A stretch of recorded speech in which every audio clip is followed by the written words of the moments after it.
یه ساعت متفاوت با یه ظاهر اسپورت و قیمت 1,500,000. رو دستم احساس خیلی خوبی دارم نسبت بهش. خوشگله، حاشیه خیلی کمی داره، پشتیبانی از فارسی هم تو پیامک هم داخل منو، یعنی منوی فارسی ما داریم. تا آخر ویدیو همراه ما باشید، بررسیش کنیم، نقاط ضعفش هم در بیاریم، ببینیم که چه باگی داره، چه عیب و ایرادی داره. اما همین الان یه استاپ، لایک شما کلی به ما انرژی و ذوق میده و ما رو خوشحال میکنه و دلگرمی ما واسه تولید محتوای بیشتر. بریم ادامه ویدیو. ساعت صفحه گرده، صفحه نمایش کمی از حاشیه ساعت یا اون فریم فلزی مانند ساعت پایین‌تر قرار گرفته. اون فریم یک کمی ظاهر اسپورتی یا اگریسیو و خشن داره، شبیه ساعت‌های جیشاک ولی نه در اون حد. ظاهر نوک مدادی یا توسی پررنگی داره که به نظر من خیلی خوشگل شده و روش یه سری اعداد و یه سری خطوط هم کار شده. دو تا دکمه داره، یکی از دکمه‌ها فقط میره تو منوی ورزشی، یکی از دکمه‌ها که یه حاشیه قرمز رنگ هم داره برای بک استفاده میشه. تو هر منو یا تو هر صفحه باشید اونو که بزنید یه دونه برمیگردید صفحه قبل‌تر. صفحه نمایشش 1.39 اینچه و نکته مثبت راجع به صفحه نمایش حاشیه خیلی کمشه. اولا حاشیه تو ساعت‌های گرد خوبیشون اینو متوازنه. جدیداً دیدی تو ساعت‌های مربع این پایینش حاشیه‌اش بیشتره، من خیلی نمیپسندم مخصوصا تو رنج قیمت پایین، ولی تو ساعت گرد حاشیه متوازن، کم، جذاب کار شده و به نظر من نکته مثبت طراحی صفحه نمایشش همینه. رزولوشن صفحه نمایش 391 پی پی آی. وقتی هم نگاهش میکنید احساس میکنید که صفحه نمایش با کیفیت و خوبی دارید بهش نگاه میکنید. تو منوهای مختلف، طراحی گرافیکی که دقت میکنید بهش، اون حالت پیکسل پیکسل هم دیده نمیشه. 48 گرم تقریبا وزن ساعت با بندش و باید بگم متریالی که توی بادی استفاده شده، یعنی توی خود بدنه ساعت، هم فلز هست هم پلاستیک، ترکیبی از این دوتا که به نظر من واقعا هم جذابش کرده. پشت ساعت هم که قسمت شارژر مگنت وصل میشه بهش برای شارژ کردنش، بند متفاوتی داره با اینکه بند سیلیکونیه، یه طرح و حاشور و شیاری روش تعبیه شده که به نظر من خوشگل ترش کرده. اما یه بند پارچه‌ای دیگه هم داره که جزو بندهای محبوب منه، بند پارچه استایل ساعت هوشمند رو خیلی متفاوت میکنه، یه تناقضی که من دوستش دارم. از همه قسمت‌های طراحی گفتیم، بذارید راجع به رنگ و نورش هم بهتون بگم. روشنایی تصویر روشنایی متوسطیه، خیلی بالا نیست، ممکنه تو نور شدید روز کمی اذیت کننده باشه، اما رنگ و نور توش جذابه. این که جذابه یعنی نوع رنگ‌ها، مشکی بودن رنگ‌ها یا رنگ‌های روشن مثل قرمز و نارنجی و صورتی و اینا با وضوح خوب دیده میشه و شادابه، خیلی مات نیست، خیلی بیرو هم نیست. بریم سراغ یه نکته دیگه، این که به نظرم این ساعت برای دست خانم‌ها کمی ضخیمه و خیلی مناسب شاید خانم‌ها نباشه. البته یه چیز کاملا سلیقه‌ایه، به نظر من بیشتر بعد دست آقایون مناسب. این استایل جی شاک مانند و اسپورت شاید این حسو به وجود بیاره که ساعت خیلی خفن و مقاومیه در مقابل رطوبت، در مقابل ضربه، در مقابل تغییرات دمایی، اما خیلی اینطوری نیست. مثلا در مقابل رطوبت و آب فقط تا فشار 2 اتمسفر مقاومت داره، در حالی که بقیه ساعت‌های هوشمند معمولا تا فشار 5 اتمسفر ضد آب هستن، یعنی مقاومت کمتری داره. البته رنج قیمتش هم در نظر بگیرید. در مقابل تغییرات دمایی هم اصلا نکته بیان نشده، خیلی نمیتونه مقاوم باشه، اما بدنش به نظرم با توجه به اینکه یه مقداری LCD پایینتر از حاشیه است و ترکیب فلز و پلاستیک هم توش استفاده شده، تا حدی مقاومه، ولی باز مقاومت عجیب و غریب یا استاندارد ضد شاک بودن یا آنتی دراپ بودن رو نداره. با یه استفاده معمولی تقریبا 10 روز میتونید ازش استفاده کنید. باید بگم که خب باتریش متوسطه، برای اینکه بگیم باتری قوی و خوبی داره حداقل با 15-16 روز با استفاده معمولی ازش استفاده کنیم.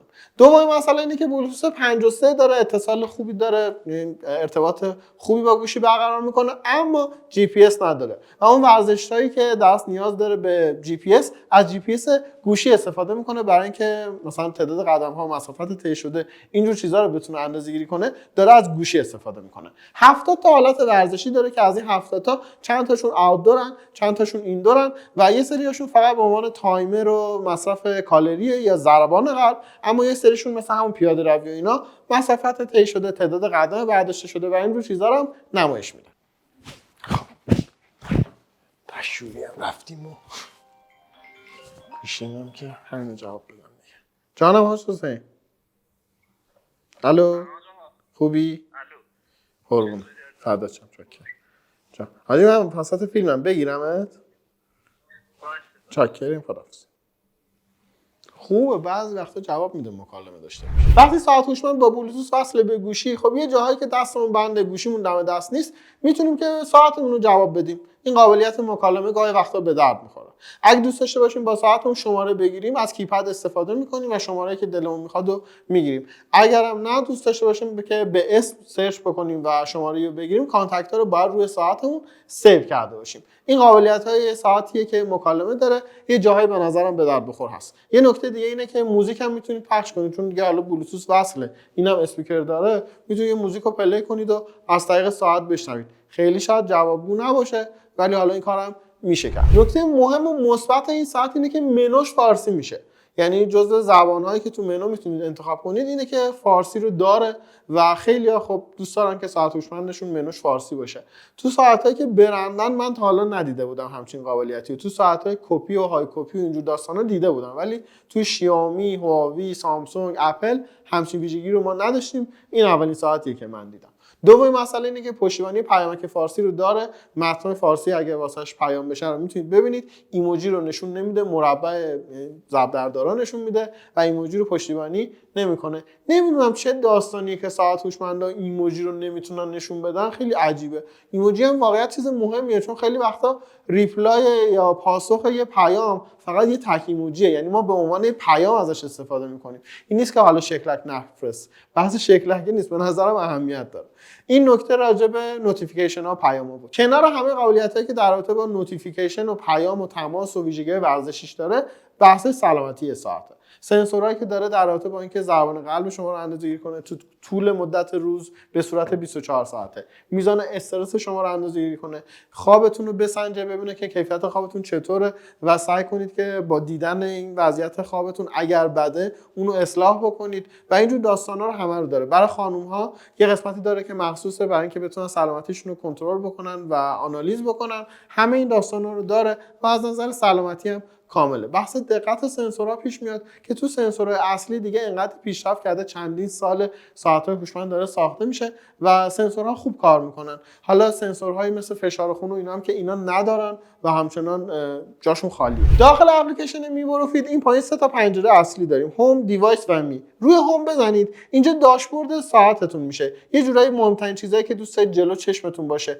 و ببینید، مثلا ضربان قلب، اکسیژن خون، فعالیت ورزشی که داشتید یا کالری که مصرف کردید. مثلا خانم ها میتونن این قسمت فیمیل رو بیارن بالا یا آقایون میتونن اونو کلا حذف بکنن. بسته به چیزی که دلتون میخواد تنظیمش کنید. تو قسمت دوم دیوایس برید، اینجا همه تنظیمات و همه ویژگی‌های ساعت در دسترس شماست. واچ فیس روی اولی باید بزنید، اینجا کلی واچ فیس هست که میتونید ببینید، انتخاب کنید، حتی کاستومایز کنید تو پنجره آخر و رنگش رو عوض کنید، فریمش رو عوض کنید و همه چیز رو تغییر بدید.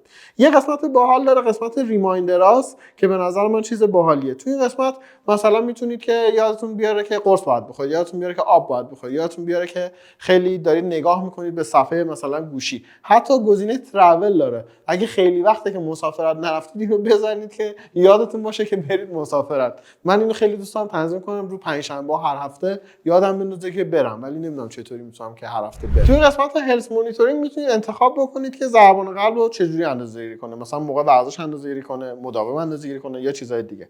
برای استرستون میتونید بگید که اگه خیلی بالا بود بهتون نوتیفیکیشن بده و بهتون بگه که استرستون خیلی بالاست و گزینه‌های دیگه. یه چیز دیگه باحالی هم که داره اینه که میتونید ریموتش بکنید، یعنی ساعتتون به عنوان ریموت عکاسی استفاده بشه. اگه ساعت گوشیتون رو یه جا استند گذاشتید و روی پایه خواستید عکس بگیرید، اینطوری میتونید یه عکس دست جمعی راحت بگیرید. ریموت هم نیازی داشته باشید، ساعتتون همون کارو انجام میده. دیگه از این آپشن‌ها زیاد داره، خیلی بخوام توضیح بدم طولانی میشه. تجربه کار کردن از ساعت هوشمند به 2 تا چیز بستگی داره. یکی سرعت اینکه شما تو منوها جابجا میشید و اون روونی که احساس میکنید، لگ نداشتن، تأخیر نداشتن و راحت جابجا شدن بین صفحات مختلف منو.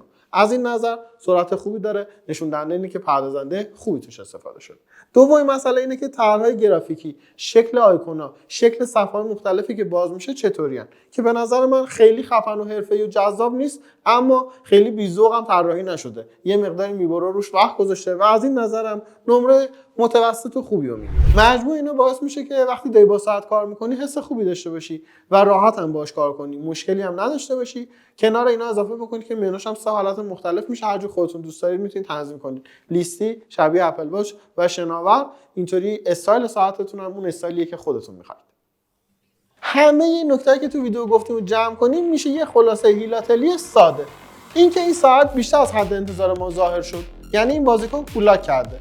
ببینید تو همه قسمت‌ها بهش تکی نگاه کنید، ویژگی‌هاش متوسطه و نمره‌های مثلا 5 6 7 رو میگیره. اما کنار قیمتش که اینا رو بذارید میشه یه ساعتی که ارزش خرید خیلی بالایی داره.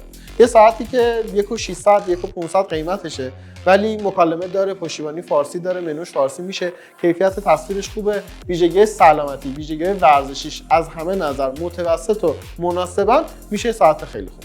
به نظر من واقعا ساعت‌های هوشمند دارن به جایی میرسن که دیگه همه میتونن تو همه لول‌ها برای خودشون تهیه کنن و اصلا نیاز نیست که ساعت‌های هوشمند خیلی گرون قیمت یا پرچم‌دار رو داشته باشن.